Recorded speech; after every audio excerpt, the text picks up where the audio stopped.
সুপ্রিয় দর্শক শ্রোতা, আসসালামু আলাইকুম। আজকে আমরা চলে এলাম নতুন একটি ভিডিও নিয়ে এবং এখন যে ফলটি দেখতে পাচ্ছেন এটা হলো নোয়াল ফল। অনেকে নোয়ালি বা অন্যান্য এলাকা ভিত্তিকভাবে অনেক নামে ডাকা হয়।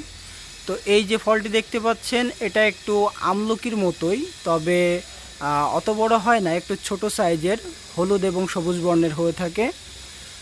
এই ফলটা আগে বাড়ি বাড়ি দেখা যেত, এখন আর দেখা যায় না তেমন একটা। তো আজকে ফলটি দেখে আর কি একটু ভিডিও করছি আপনাদেরকে দেখানোর জন্য।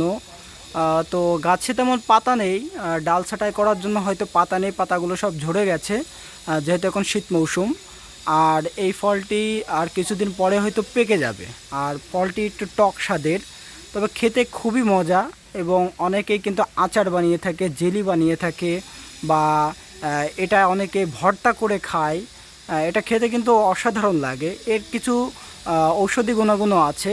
এটি আপনার ওজন কমায়, তারপরে দেখা যাচ্ছে আপনার যারা ডায়াবেটিসের রোগী তারা এটা খেলে অনেক উপকার।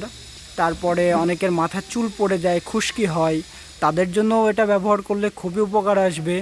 তো আসলে এই গাছটির যে গুণাগুণ এটা বলে শেষ করার মতো নয়। তো গাছটি দেখে আমার খুবই ভালো লাগলো যে আগে আমরা বাড়িতে বাড়িতে গাছটি দেখতে পেতাম, এখন নেই বললেই চলে। আর এখন মানুষ জানে যে আসলে এই গাছটি মানে এই ফলটি যে এমন একটি ফল, এত মানে এর উপকারের শেষ নেই, তবে আবার দামও কম। তো এখন মানুষ জানে যে কোনটা আসলে আমাদের জন্য উপকার এবং কোনটা ক্ষতিকর, মানুষ জেনে বুঝে কিন্তু খায়। তো আপনারা এই ফলটি আপনাদের এলাকায় কি নামে আর কি ডাকা হয় আমাদেরকে অবশ্যই কমেন্ট করে জানাবেন।